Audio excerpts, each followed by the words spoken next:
What are your expectations at this conference?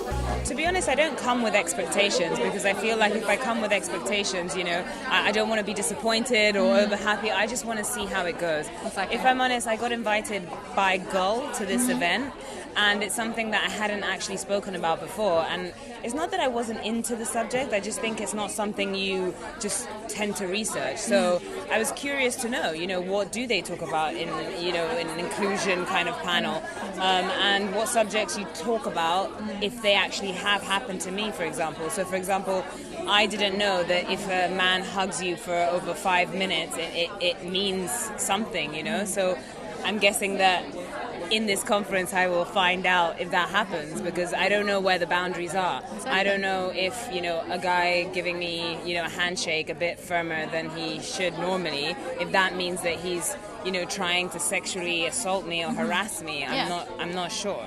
Exactly. It's a learning process, and we're all going to learn a lot from this conference today. So what are you planning to bring to the panel that you're a part of? I just want to talk about it in general. I think I just want to open up the discussion, and I want to learn more than anything today. I think I want to learn about, the boundaries especially. I think the boundaries for me is very important because I go to meetings all the time as a young business lady, and sometimes I don't think I realize, and sometimes I think men have crossed that boundary, and I felt that, but I haven't felt secure enough to say, oh, he's been harassing me, or say, excuse me, I don't exactly, I'm not comfortable with that. Yeah, and if I did say I was not comfortable with that, I would feel like maybe I was being rude, or maybe that I overstepped the mark. Yes. So it's just hard to understand. So I think today I want to learn about it. Exactly. And lastly, do you think that institutions should be held accountable as silent witnesses? It's a very loaded question, but very quickly. I don't really know, to be honest. So this is what we're here to find out. Yeah, I think I would like to find out myself. I have no clue. What are your expectations of today? My expectations are that people will really understand the subject matter, because it's a very complex subject matter. Institutional sexual harassment. People think, oh, it's something beyond me, but actually institutional sexual harassment is to do with anything. Institutions, what do they mean? Businesses, family, just anywhere where there's a collective.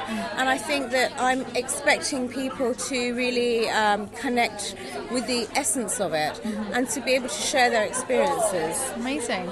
And what pushed you to organise this event? Do you know, I think this subject has affected all of us. It has, absolutely. And I remember when I was in film, I am in film, but when I was growing up, I had really strange people, producers and directors, who wanted me to sleep with them in order to elevate me. And I never told my parents at the time, because I thought, they always said to me, oh, don't go into this area as an Asian girl, you're going to be treated in a certain way. And I never believed them. And then when I started to talk to people, I realised that all this, like the Harvey Weinstein thing, it was very prevalent. So I experienced things like that. And when the whole Me Too campaign started, it kind of touched nerves in me. And also I'd seen a pretty powerful lawyer who was in India, who'd actually been an advocate for women's rights. And that's what inspired me to begin this whole thing. And then I met up with Shola and Jackie, and we put this thing together. Yeah, amazing. And it looks like it's going to be an amazing panel, as I said before. And lastly, very loaded question, but very quickly, do you think institutions should be held accountable? Of course, absolutely. Like with any situation, there are always organisations that have quite tight protocols. I don't see why institutional sexual harassment has to be something that's out of their remit. I mean, if you're going to work for a company, you need to know that you feel safe. If you're within a family structure, you need to be safe. And it's not about corporates, it's about any structure. Institutional sexual harassment, we have to look at it. What does it mean in the broader context? Institutions, what are they? Family is an institution. Absolutely. Workplace is an institution. We have to be able to realise that it affects all of us individually.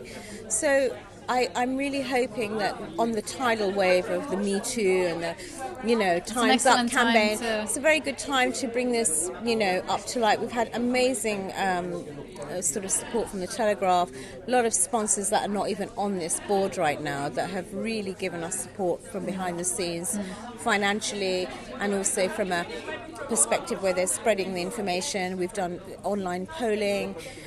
We've had a lot of testimonials from people. We are having incredible people on the panel discussions, and I'm hoping that through the dialogue that we create, we're able to create a collective of people that are able to shift this issue where we can take it internationally, where we can take it to Parliament.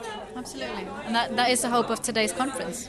That is. It's not about just a forum and a chit-chat and, hey, I had this. It's about experience. action. It's about action. We really want action, because I think we've had so many people who've experienced abuse and on many, many levels and harassment, and they don't really talk about it. And I'm one of them who've experienced it.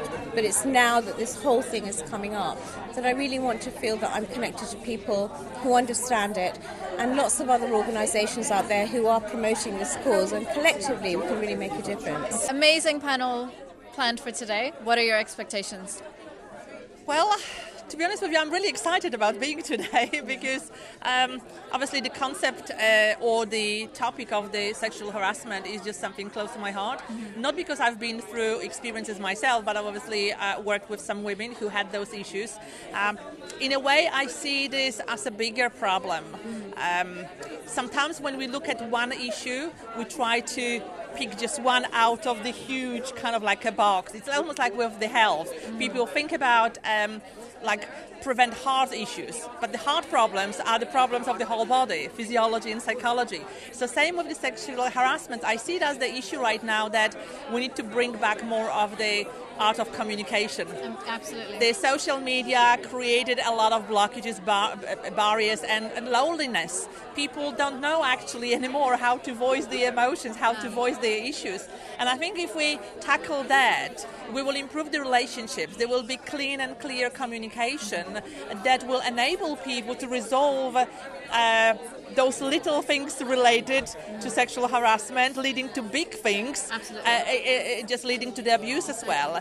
And I suppose, absolutely, and then combine it with the personal development, I believe that will create the power within us, individuals, not just women, because I don't look at the problem from the female point of view.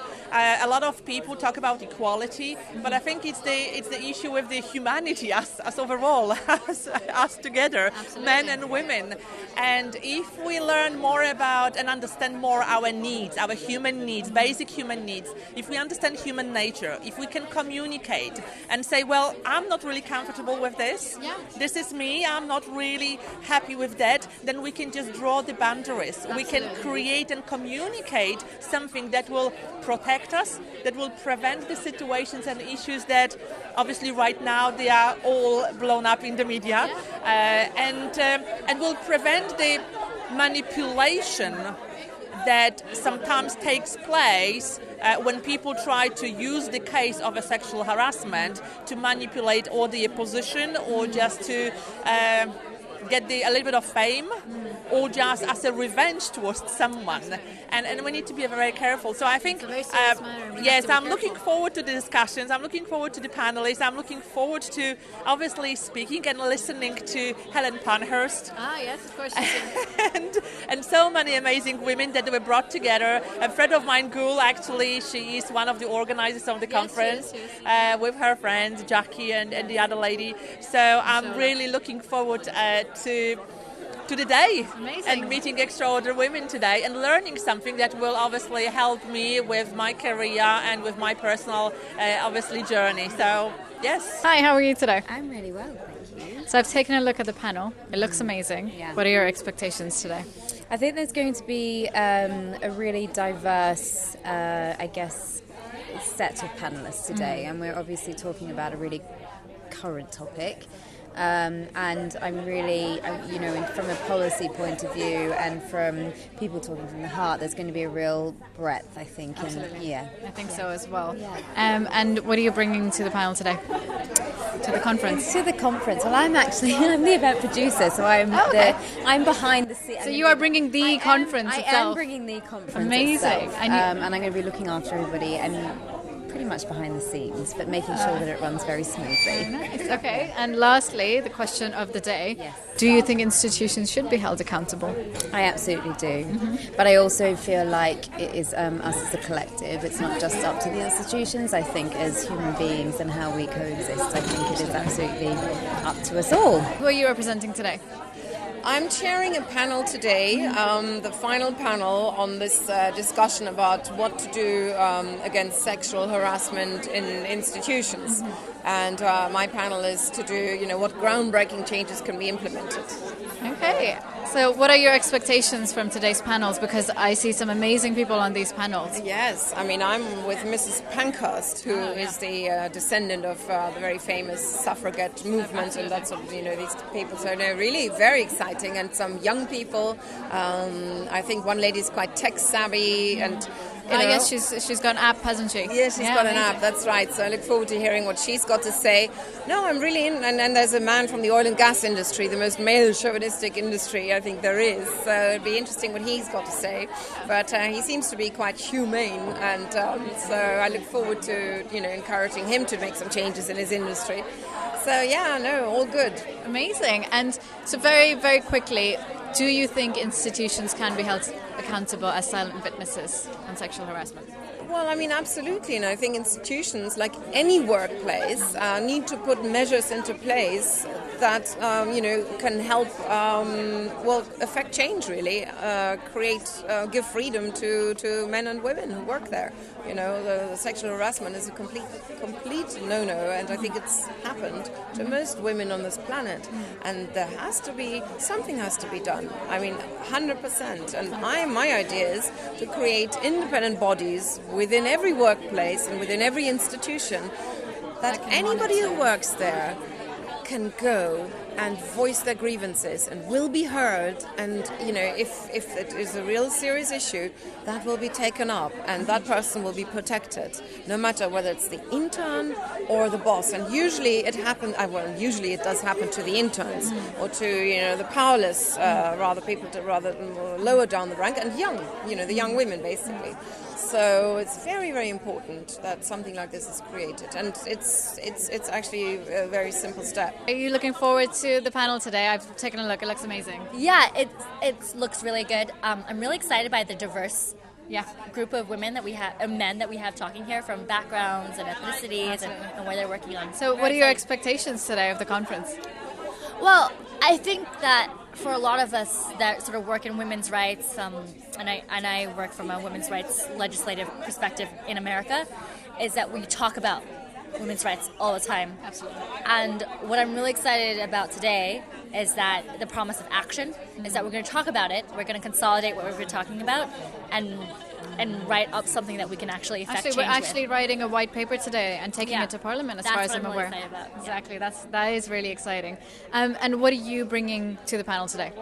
So I am the American Democrats Abroad here, Women's Caucus Chair. So what we do is that we campaign for women's rights in the U.S. In this political climate in the U.S. It's particularly active, for better or for worse, mostly for worse. And so my work in campaigning for equality and rights, and I also work in financial technology, which is a very male-dominated sector, and I champion and sort of start diversity and inclusion programs there. So just sort of like the work that I've been doing and what I can do to help sort of bringing your experience. Yes. Teaching everyone. Trying. Amazing. And lastly, do you think institutions should be held accountable? Of course they should. I think that's a no-brainer.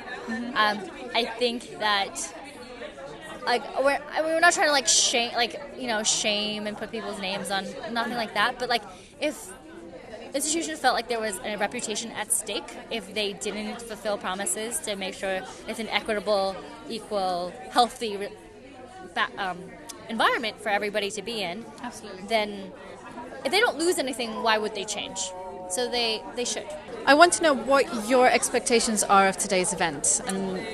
Well, I'm hoping it's going to be really engaged. I'm hoping to learn a lot, and that we come out of it with some clear ideas and some greater networks. Excellent. And What do you think you'll be contributing to the panels today? I'm sure it'll be a lot, but let's minimize that. Let's see. Well, I hope to contribute partly by listening, actually, to be really there and engaged with other people's experiences. And I will be talking about CARE's experience with the ILO Convention and the importance of a global framework for action on this issue. The panel that I've taken a look at looks incredible. And I think they're going to bring a lot of interesting depth into the conference. So what are your expectations? Yeah, I think this is a topic that you just can't talk enough about. And so I'm really looking forward to hearing from all the different panelists and the delegates. Sometimes what people say may not be very obvious, but it is a topic that needs to be highlighted. And sometimes, just coming at it from different angles can reveal a lot, and people bring a lot of personal stories to the table, which really bring it to life, bring the issue to life. They make it more human. They make it more human, and they make it not just a problem on paper that can be dealt with a contractual term, but more about a mindset and about a cultural change. Absolutely, bringing empathy into it. Absolutely. And I think I deal a lot with India, and I see very often the cultural environment that people are based in dictates how things might pan out. Absolutely. Is there anyone in particular you're looking forward to hearing today? No, I can't really single anyone person Can't out. choose. Can't Love choose. them all. Yeah. Okay. And what are you bringing today to the conference? So for my sins, my halo should be shining really bright as a lawyer and my angel wings. So I hope to contribute a little bit of my own experience, specifically about India, because I do a lot of work in India, dealing with sexual harassment claims, both employer and employee facing, and sharing my know-how and experience of how India has legislated in this area. A bit of a knee-jerk reaction when we had that heinous medical student who was, raped and killed. The legislation came out. Before that, we had a Supreme Court judgment that had come out because of a, person who was propagating against child marriages, and the landlords in the village took offense. Yes. And they gang raped her, and she had no redress. She had nowhere to go. It was much more than sexual harassment. So that started the ball rolling in India in 1997, and it's taken until 2013 for legislation to come out. And I think we still have a long way to go because the legislation needs tightening up, and there has to be a mindset change too. Absolutely. A final question. It's very quickly. Do you think institutions should be held accountable? Absolutely. At the end of the day, what is an institution? It's made up of people. Absolutely. And you can't hide behind the corporate veil. So I think both the institution as a legal entity, but the individuals holding office have to be accountable. What are your expectations of the conference today? Well, there's clearly a very exciting panel of experts that are coming and introducing kind of their areas of expertise. So it's really going to be, hopefully, a fruitful conversation about how they all come together and how we can really make impact beyond the room that we're in. Absolutely. And what are you bringing to the panel specifically? So I'm the founder and CEO of Safe in the City, which is a navigation tool that's looking beyond just the fastest walking ways and how we eradicate sexual harassment while navigating the city safely. So trying to present some solutions in the tech space, but something that's disruptive that we can use data as an instigator of change. Absolutely. And the last question, which is a little bit loaded, but we're going to keep it short. Do you think institutions should be held accountable as silent witnesses? Absolutely. I think that's the only way that we can start to address it is through regulation, reform, and by having those responsible, that's where we can start to unpack a lot more of the complex kind of areas like homes where we need a lot more influence. So starting from the workplace. Yes. What are your expectations for the conference today? What I expect is to have some really qualitative and quantitative discussions around solutions with regards to institutional sexual harassment. So we know what the problem is. Yeah. Me Too campaign, Labour Too, no more. But now we need to look at the way forward. We've got people from all industries, from academia, from faith, from politics, from NGOs. So it's going to be a rich discussion, very inclusive, to figure a way forward. Going past legislation and policy, a more holistic approach to addressing this age-old problem. More human approach. Yes, absolutely. Absolutely. So what are you bringing to the conference today? Well, we've already done our work behind the scenes. Our contribution is to bring this expertise. So I don't have to bang on with my own individual view. You have people coming from all the sectors and that collective voice. So that's my contribution, facilitating the platform and the forum to have this inclusive conversation about how do we solve this. Absolutely. Yeah. And do you think institutions should be held accountable? Absolutely. Absolutely. There is a duty of care. If you bring people together and they have a common objective, you have to take care of them. In the same way that you have health and safety regulations, I think it's even more important to take care about people and their safety, whether it's physical, mental, psychological. There's a duty of care. They are your people. Absolutely. Without these people, there is no organization, there is no institution. What are your expectations? I think we've heard from some great speakers today, and I think it's all very well having all these discussions, but what happens after we leave? What's going to be now put in place as a result of this conference? That's what's key to me. Absolutely, I agree with that. And is there anyone in particular that you're really keen on hearing today? I've enjoyed listening to everybody. Everybody's kind of coming at it from different angles, different viewpoints, and I think it was such a diverse sector of people here that it was brilliant to listen to everyone. What are your expectations today from the conference? Because I've taken a look at the panel and it looks incredible. You're absolutely right. I'm expecting a lot of phenomenal engagement, and engagement from the perspective of, lessons learned, knowledge shared, and outcomes, actions that we can take away to actually bring around the change that we need to implement around institutional sexual harassment. So I'm expecting a lot of engagement. We have some incredible, powerful speakers coming up, and also those who've registered to come are clearly from different diverse sectors. They're going to bring a wealth of knowledge. So I'm really excited. Amazing. And what are you bringing to the event today? I'm bringing me. That's all we need. I'm bringing all my energy. I'm bringing my my ability to just say I want to learn, because this is a learning platform as well. For everyone. And for everybody. And for me, I'm also just bringing my listening ear. And also, I'm ready to engage, agree, disagree, agree to disagree, and do all of the above. So I'm really excited. Amazing. Last one is a little bit loaded, but really quickly, do you think institutions should be held accountable as silent witnesses? Absolutely yes. Categorically yes. Institutions are run by people like you and I. They're run by people. And it's important that we do not stay silent when we see something wrong is happening. Whether it's sexual harassment, race discrimination, disability discrimination, call out what is wrong. And as an institution, there have to be the right kind of policies, procedures, rules, and cultural behavior that can actually create a safer environment for employees. There needs to be due process to ensure that those who are being oppressed have a platform to be able to come out and say what's going on. And those who are oppressing, the oppressors, can equally be called out for what they're doing wrong. But there needs to be due process and transparent accountability that can give people confidence in the system. Good afternoon and welcome. It's great to see so many of you here. As Shola Raypan said, my name is Claire Cohen and I'm the women's editor here. And in this session we'll be asking whether institutions should be monitored and regulated when it comes to sexual harassment. So in the wake of women speaking up from Westminster to the charity sector, we'll be discussing whether the UK needs to establish a regulatory body to investigate allegations of an institutional cover-up. So to weigh in on this topic, we're lucky enough to be joined by Stella, Vanessa and Taha. I won't go through all your wonderful titles and achievements again. Shola very kindly did that, but they're all in your information. So please join me in welcoming them. So 4 out of 5 women don't report workplace sexual harassment.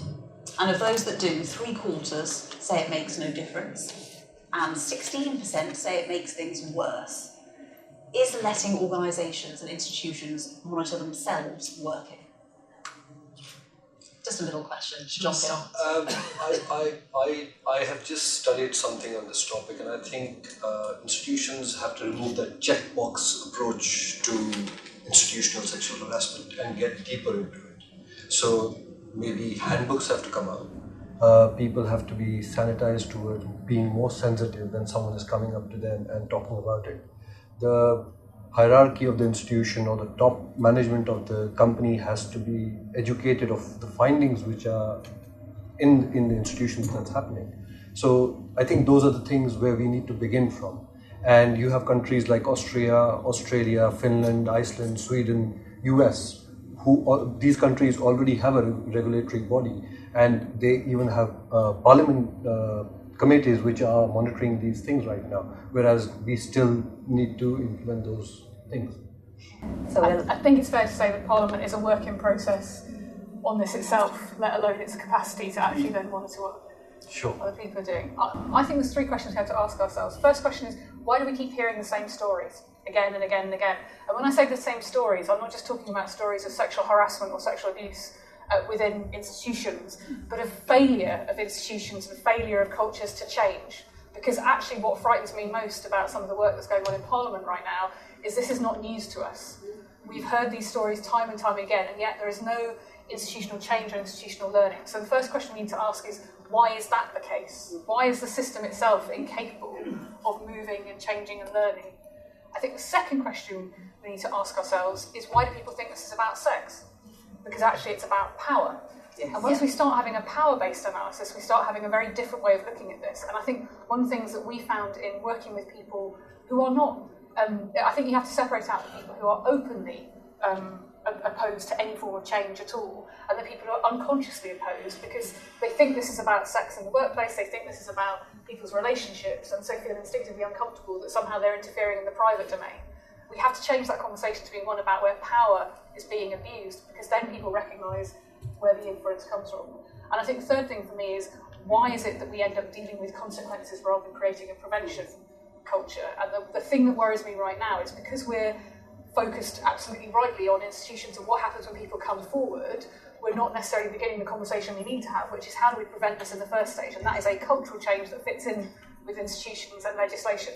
All 3 need to happen together, but until we start talking about culture being part of this, I thought one of the most powerful things about the Me Too hashtag is it did start a cultural conversation.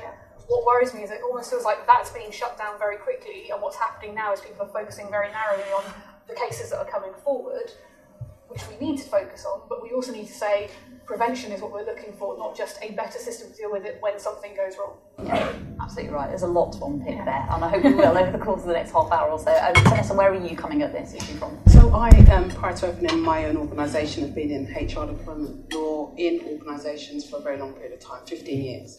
And I can honestly sit up here and say, if in every single organisation I've worked in, there has been a claim or a number of claims of sexual harassment, unwanted sexual harassment.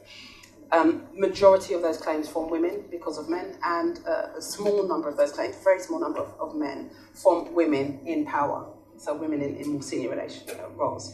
So it's not, whilst it's being monitored within organisations, it's not working, because ultimately, if you think about the role of those organisations, whether they're consumer-facing roles, whether they're giving services, their role is to try and keep their employees engaged, attract the best talent, have the best people in their business, have consumers want to buy from them. So why would they monitor and highlight or talk about something that consumers, employees would see as a negative for their business?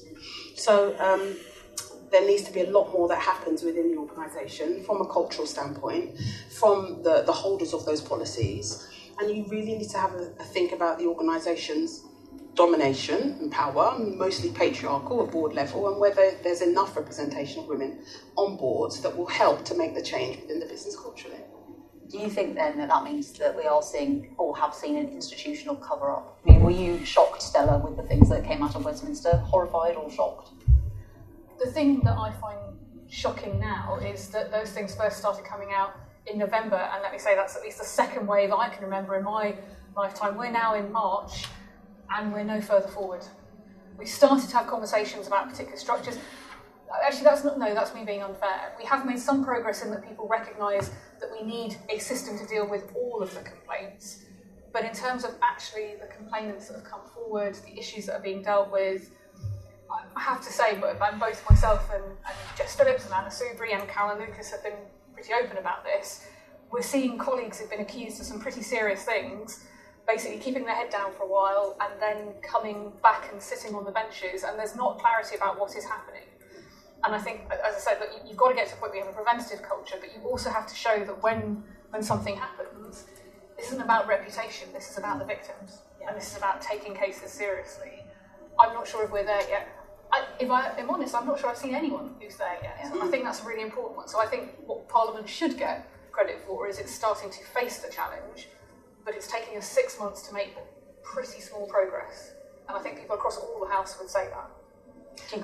Sorry, Vanessa. I was just going to say, to your point, it's the same in organisations. You know, there are a number of organisations, one most recently who I won't name, where there was a huge case of sexual harassment against one of the most senior team members in that organisation. Oh, go on, name them. I can't. You'll know anyway if I keep talking about it. You know, this individual had over 20 claims against them, and this was in 2015. It's only sort of come to light recently, and we've only, you know, sort of found out that the individual was promoted in 2017.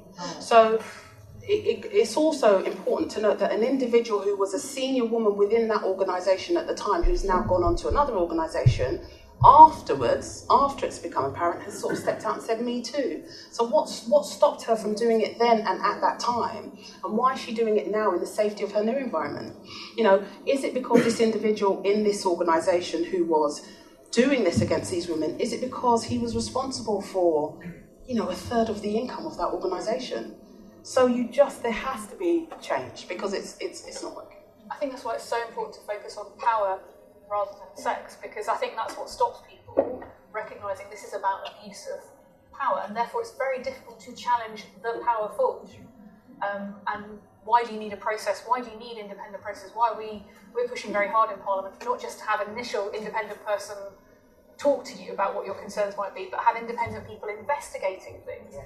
Because actually that's really important for the people for whom complaints are made against as well. Because if they are then seen to be abusing power by using their relationships to close down a concern, that is just as bad for them as if they're being used with power to prevent concerns coming forward in the first place. So when you ask about needing independent bodies and needing people, a lot of those organisations also simply don't know where to begin on this. And it's that well-meaning incompetence that we have to deal with, because people want to do the right thing, but they're treating it as about a relationship between two people rather than a power imbalance, and asking whether that has been abused. And you've got to take that out of the conversation. And because it's a conversation that's happening within a broader society where, you know, oddly enough, sexual harassment is the only claim where people cry when someone comes forward and says, I've been sexually harassed. People say, are you sure? You know, we never say to somebody who's been burgled, did you leave your windows open? Yes. Did you properly lock every single door? So we have to recognise that's part of the culture we're working in. By making it independent and taking it entirely out of the hands of people who are often well-meaning but come with those preconceptions about sex, about relationships rather than about power, you have a very different conversation. That's a completely different way of thinking about these things, and we're a long way from that at the moment, not just in politics, but I think across business and academia and the media. So we are going to keep seeing, I mean, it's almost like there's a terrible competition you could have about, you know, where's the next field in which people are going to start coming forward and saying this has been happening to me because of the Me Too conversation. Do you think partly... I was going to say, see, we come from different cultures, right? So if you go back, I mean, how many of you had sex education when you were kids? I'm asking all of you. The birds and the bees. Yeah. So when we had sex education, I come from India, and I was 8 years old or 6 years old, I can't remember. But I didn't have the courage to go back and tell my parents that we had sexual education in school, right? And then I know someone, a very close friend of mine, who was abused by his servant, and we were probably 8 or 9 years old at that time. He didn't have the courage to go and tell his parents because this was something, a big taboo in our culture. I'm not sure whether it is a taboo in this culture or not. So it's the same thing in business. I mean, how do things change? Things only change when you're educated in a certain way. I will bang on education right at the bottom. Forget about we are certain age right now, whether it's in business, whether it's in your own household or with your neighbors, whoever it is. It's how are you educating those people? How are they told to come up and talk about it? I mean, how many of you believe that films and documentaries are made for a reason? I'll go back to 1994 when Disclosure was made, and in that film we've seen what's happened is the other way around. So someone has experienced that point. You know, someone has experienced something like that in the early 90s, and that's why that film has come out. So it's not just women. Men have also faced abuse. I mean, I'm not here to defend men. My surname is Coburn-Kutay. I've done that because I've taken my wife's name behind my name. So my whole idea is I respect women equally as I respect men. I'm with that gentleman at the back who's been talking about it. He's very rightly said that, you know, even in businesses, when we go out for outings or we go out for these strategy meets, we might not have women in the room, but we do things which are not appropriate. And then a man who might be masculine, who might be, you know, tall, will not be able to say it because it goes against his personality. can we teach that man at the age of 8 that this is wrong? You have to come out and talk about it. So that's where I come from. Can we also change our business culture? Because obviously if we have meetings that are all men, think about the potential and ideas and diversity of thinking that you're missing out on. No. What I meant to say was when men go out, in the sense it's a department which has only men in it. I'm not talking about a president club's kind of meeting. Yeah, so, no, I understand where you're coming from. Yeah. And I guess what you're tapping into is because power still too often is dominated in the hands of white men of a certain age. It is with women too. I mean, you have a very powerful woman sitting in front of you. You have a very powerful woman sitting there. You all are very powerful women. I'm the only man sitting here, and I'm not as powerful as you guys are. So there's a wonderful study by Gina Davis. I don't know, Gina Davis might remember from Thelma and Louise, but she's devoted her life to studying representations of women, and it says that if a room has 20% women in, the men think it's 50-50. And if a room has 33% women in, the men think there's more women than men.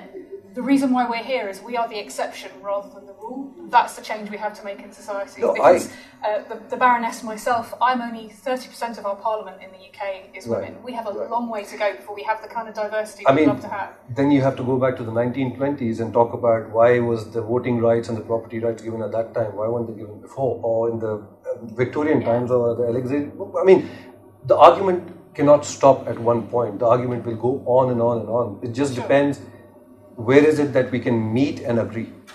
So I think where we can meet and agree is that when power is unequally balanced in our society, abuse occurs, and that means that potential So you have to get the rich and poor together then. I mean, it happens that I'm a rich businessman and I have poor employees. How do you justify that situation? You know, it becomes a bit difficult. You're the one paying their wages, so you do that. No, that's exactly what I'm trying to say. In the context of what we're talking about today, it's not just power in terms of economic power, it is also power that comes through your gender, through your ethnicity, through your religious background. And what we're seeing, and where I think some of this connects into the broader conversations, is it's not by accident that abuse happens when you have an unequal society, because it's about power. It's not actually about relationships between men and women. So I'll give you another example. I'm not going to name the woman. I'm going to tell you, we were in a certain place, and suddenly a woman comes and touches my backside to say something to me. Should I take that as sexual abuse, or should I think I was a man in power and she wanted to make an advance? How would that situation fit into this institution or monitoring that we're talking about? I think we should stop trying to fit it into a box or into an institution. Obviously, if someone walked up to you and slapped your backside, whether it was male or female, and it was unwanted, it's right and appropriate to deem that that's sexual harassment, and so that's for you to dictate, as Sola talked about earlier, whether it was consented and you didn't mind him or her slapping your backside or not. What this is about, to Stella's point, is individuals in positions of power, not economic, do take the lead, and it's where there are a number of people who are in power, in a position of power and privilege, they're making the decisions, and those decisions are affecting everybody else. And if women are the minority in those decisions, that impact then hits upon those women. And unfortunately, in some of those examples, sexual harassment, whether that's locker room banter, inappropriate discussion, inappropriate touch conduct, happens in those patriarchal environments, and because the environment is so masculine, it's deemed as okay, and it's not okay, and it needs to change. And obviously you're doing your bit, but we have to make a change, which is a lot more than saying, well, if there are all men in the meeting, then those men need to talk about it like it's okay. What needs to happen is there needs to be more women in that meeting, full stop, not that the men need to talk about it. So what we've just touched on broadly, thank you all for getting into such a great debate, is silence, I suppose, and this, whether you think it's taboo or not, people feeling like they can't report, and power, as we've just discussed. So, and obviously we've seen a lot of examples where people who've been sexually harassed haven't felt able to speak up because they've been harassed by somebody in a position of power who perhaps has sway over their career, their future in some way. So is that then an argument to help people report that it shouldn't be dealt with in-house and it shouldn't be institutions or organisations dealing with themselves? It does need a regulatory body. Would that help people to report? Well, when the police has a IPCC, why can't we have some kind of an independent body which comes into an institution or comes into wherever this thing is happening? I'll give you another example. I was reading about a girl from a university, students, they were in a bar having drinks. The boy offered to walk her back to the flat, and he forced himself upon her. And she refused to go to the authorities because she was like, how can I go and tell them that I was raped? Because they will ask me, did you let him come in? Yes, I did. Did you offer him a glass of water? Yes, I did. But then he forced himself upon me. So it's a very grey area. How do you define even an independent body? Let's say you have an independent lawyer or inspector listening to you. How would he define whether this was consensual or not? There's no CCTV evidence in somebody's. I have to say, I think if you said no, it doesn't matter whether you've offered somebody a glass of water, whether they've walked you home, whether you might even have kissed them on the cheek. You've said no. No, and one of the things that we have to change is the culture that says there's a grey area about any of that. Because if we don't, what we're essentially asking is for the victims of sexual violence and sexual assault to accommodate inappropriate sexual behaviour and be the ones. We wouldn't do it with a burglary. We wouldn't say, well, you know, you didn't close your windows properly, so of course it's right for someone to take your things. That's the cultural change we have to. And I think, as the third point I made at the start, look, we can have all the institutions we need, and I do think we need independent, and actually good employers would welcome, in the same way they welcome organisations like ACAS, because you involve somebody to come and be that person. But if we don't have that cultural change, this is going to keep happening. If we don't have that cultural change where we challenge the idea that in any way it's acceptable for a man to force himself on a woman who said no, at any point, you just said no. Where do we get to the point where men feel enough pride in themselves that they want to have sex with women who consent?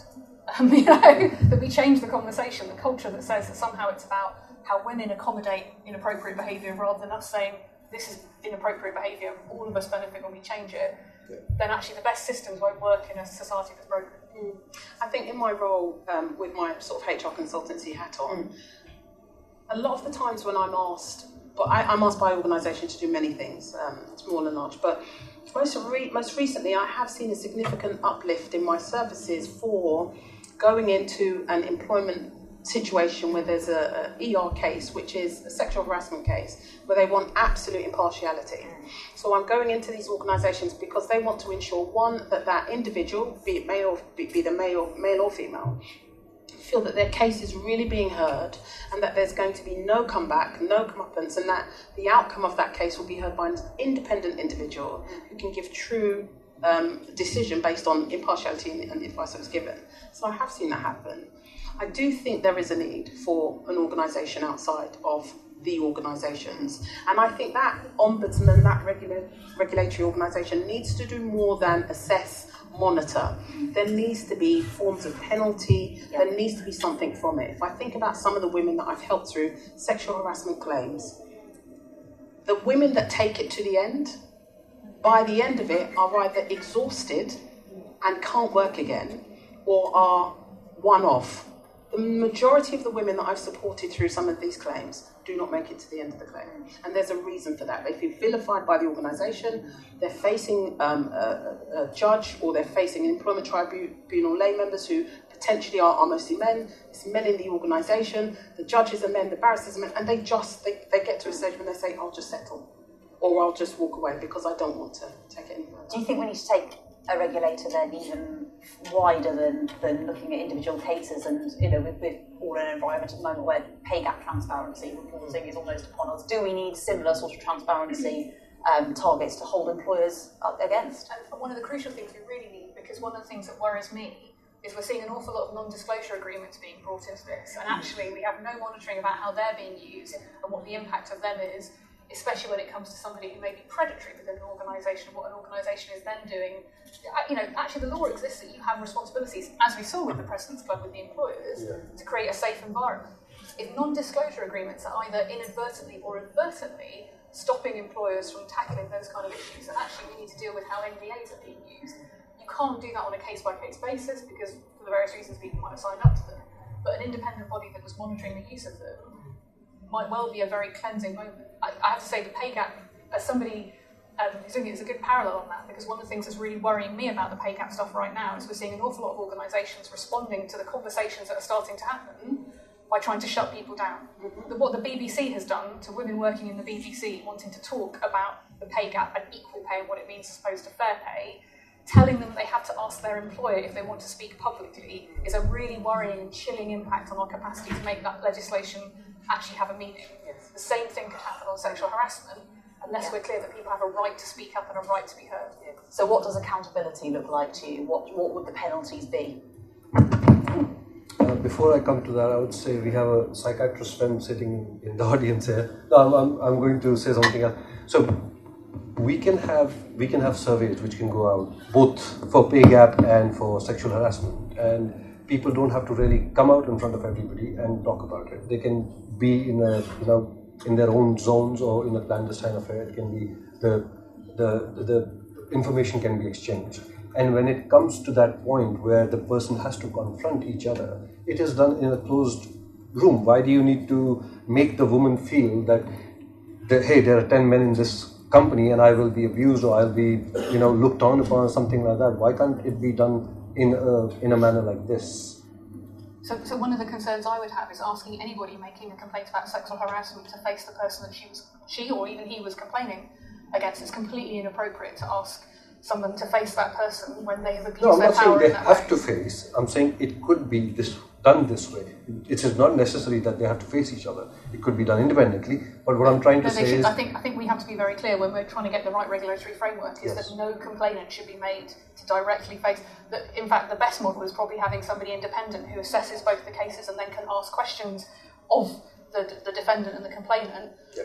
But we wouldn't allow, for example, in a rape trial, we wouldn't allow the defendant to be able to ask questions of the victim. No, sure. That's what I'm trying to get to, because I'm asking this question. So if a regulatory body was to be made today, we have an understanding of how it should be done and how we should move forward. I'm not trying to argue here over this point. And the other thing is, yes, we have to penalize people. If someone has done some wrong, when you have a burglar, you jail him, or you have a drug peddler, or you have a tax evader, you do put them behind bars and you do fine them. Why not the same for this issue too? I mean, are you talking about the individual harasser or the employer? No, individual harasser. Yeah. The employer has to bring in some kind of we have the CRD checks and we have other things. So once a harasser has done something like that, we should have a database wherein he becomes unemployable. But do you think the employer should be liable? Well, it's not the employer's fault at the end of the day. I don't understand where where the employer has gone wrong. So one of the areas where I think we can make some progress and where we can learn some parallels is right now there are actually very clear laws about employers and financial probity. There aren't very clear laws about safeguarding and employers' responsibilities around safeguarding probity. Actually, that's where I think we could draw a comparison. So I would disagree with you, Taha, on saying that actually if an employer has, obviously the case is still being investigated, but the employer of the girls who went into the President's Club clearly failed in their duty to keep them safe, and it was a repeat event. That's a very clear pattern of failing on safeguarding. At the moment, the law doesn't say that there would be a safeguarding offence as opposed to an equalities offence. I actually think there's a question for us in Parliament to look at whether we need safeguarding legislation to be on the same footing as financial legislation, so that we're setting that bar very highly. Because a good employer should want to be known as a safe employer. So actually it should be something that business would welcome and want to see put in place. In the same way they want to be seen as a financially prudent. You want to be seen as good with money and you want to be seen as good with people. Sure. Safeguarding being put on the same level could be an interesting way of trying to get there. But there was legislation that protected against third-party harassment, wasn't there? And it was repealed by the government. Yes, and certainly bringing back Section 40 would be a step forward. I'm actually talking about a whole safeguarding that you have a duty, and particularly with trustees, particularly with the Corporate Governance Board, having a safeguarding duty in the same way that you have a financial duty, I think is one way forward. Vanessa, I suspect you are. From my perspective, the employers should absolutely be held accountable. You have the responsibility of recruiting, retaining, and coaching those individuals, be they men or women, and ensuring that they're doing right by their leadership and are being an appropriate fellow employee. And if you look at employment tribunal claims, when the individuals are making a claim for sexual harassment and taking it forward, they are naming both the organisation and the individual, and both are taken through by that judge, and both are hit with penalties. So I do believe there should be penalties. Should the penalties go outside finances? Yes. What are they outside finances? I'm not sure. Name and shame, ensuring that individuals are made clear of what employers are doing incorrectly, perhaps asking for some certain steps to be taken within those organisations to ensure it changes. But I do think there needs to be the organisations, the employers, and the individual needs to be hit, not physically. Well, sometimes physically. After the case, obviously. Now, I'm sure there would be people who would say that if we put regulations on employers like this, whether it be something as basic as targets for training or whatever else it is we're talking about, we've heard the term witch hunt quite a lot in the last weeks and months. So there will be people who say, well, if we're imposing targets or accountability on employers from a regulatory body, that anyone who comes forward with a harassment claim, it won't be fair, it won't be handled fairly because employers will be too scared to handle it independently. How would you come back to people who might say that? I think the reverse is true. Actually, what everybody wants is a fair and a hearing, and one that happens speedily. And right now, that very rarely is the case. So actually, independence is one of the ways that you take out any suggestion that anything other than the facts are going to be looked at. When I hear people talk about witch hunts, I always think we need to flip this conversation. I go back to that cultural change, because it's like, I've heard men say to me, oh God, now I won't be able to employ women, or I won't be able to be on my own with women. It's like, it's really not that difficult. We're asking you, you can still hug us. We just don't need to cop a feel of our bottoms at the same time. It's not that difficult rule. Yeah. And I have so much respect and love for the men around me in my life, but I hate the fact that people think that somehow this is something they all do and we've just got to find a way to accommodate it. Because they don't. So actually, we have to change the discourse that somehow says that men themselves, are naughty little schoolboys who want to get away with this stuff if they can do, and make sure we're living up to the best of them too. And that's partly about changing. A witch hunt implies that this is inevitable. None of this is inevitable. It is about power. Let's stand up for men. Yeah, absolutely. Vanessa, you mentioned tribunals briefly. Do we think that's a system that needs an overhaul? Is that fit for purpose? Is it fit for purpose? No. The tribunal system is there. It's useful. It's working to some extent, and particularly, of course, with the recent overhaul of removing the tribunal claims. Because, of course, in putting the tribunal costs in place, it stopped. It hugely stopped the number of women who were making those claims, because you were hitting on those individuals who just couldn't afford to make those claims. So there are some changes, but we are talking about a very old, system which is full of glitches and faults, and there are huge changes that could be made. So I don't think it's fit for purpose. But what would be good is if we could change the system so that women find it more approachable. You've got things such as ACAS now, so there's this sort of mediation body which perhaps gives some form of solution to individuals who would like to make complaints so that they feel more comfortable in the steps going forward. But once you go through that ACAS mediation system, and if the organisation doesn't agree with you and you go to court, you're kind of, as that individual making the claim, whether it be sexual harassment, any form of discrimination, you're alone. And you're either having to go and find one of those no-win, no-fee individuals, or you're having to pay someone a huge amount of money to support you, unless you're going to go out there and be individual and defend yourself. And when you're defending yourself against something that is so personal, that was so difficult for some women, completely ruins their career, their lives, the lives of their children, their children, to defend that claim and sit in court for 3 days, facing off the person that you're making the accusations against, with them having the organisation standing behind them, is incredibly difficult.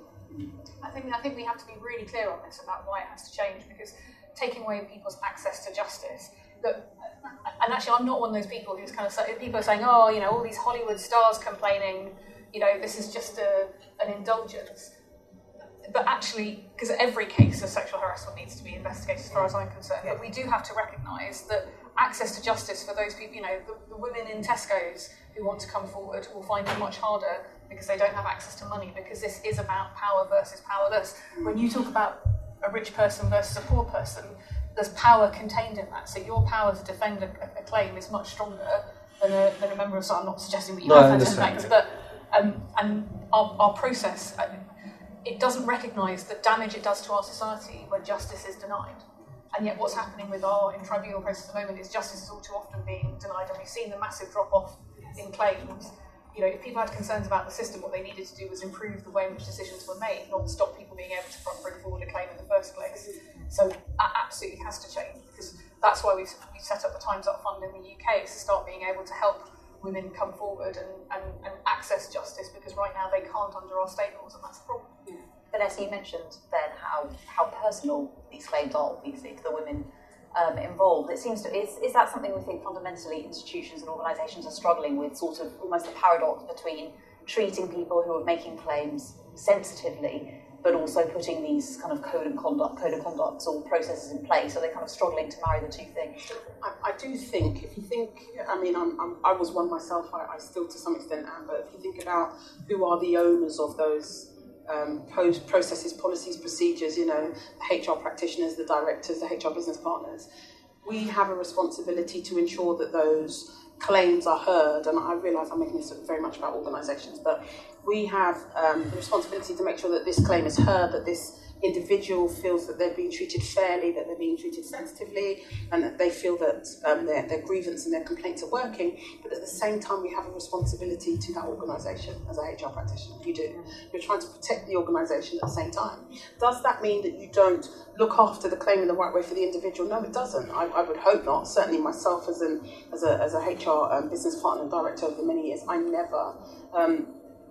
never did not take, the claim seriously. But because you have this responsibility within that organisation, almost a dual responsibility, I'm not sure if it actually means that you're going to get the best out of that situation.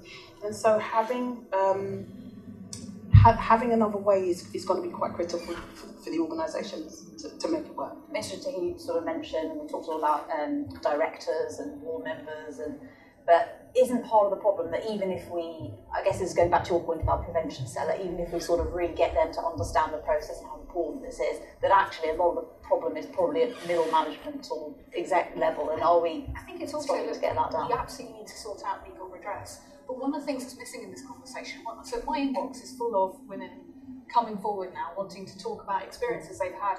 Not all of them want a legal claim, but they want people to learn from their experience. They want to find a way of being able to say to the organisation, some of them are public, some of them are private, this happened to me, don't let it happen again. And we don't have a process by which an organisation, so a colleague of mine who's very interested in this, Sam, was looking at things called action inquiries, and I think Imperial College has done this, where they've had an inquiry into the culture of that college, which has been driven by people being able to give testimony, but isn't necessarily about a legal claim or there being a sort of form of redress. It's about institutional learning that says we have a culture that is toxic to our success because it divides people, because it is about power being abused, so we have to address that.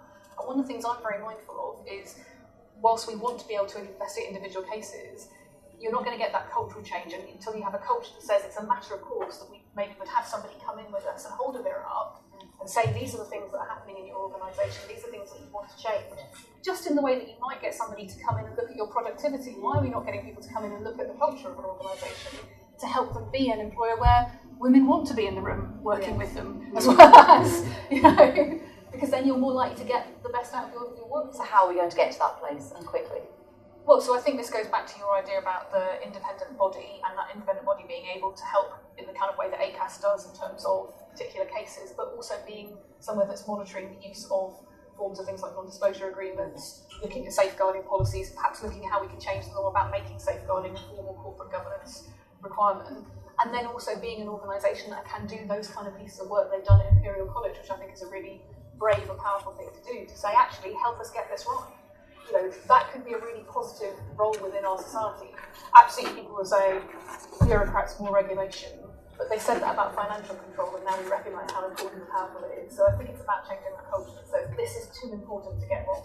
We don't want to keep hearing the same stories again, not just of harassment, but of institutional failure, because we're all being let down by it. Well, that's it for today, guys. Thank you so much for joining us here at the Telegraph offices in London. We've had such an incredible day being part of a conference and also launching Asia TV.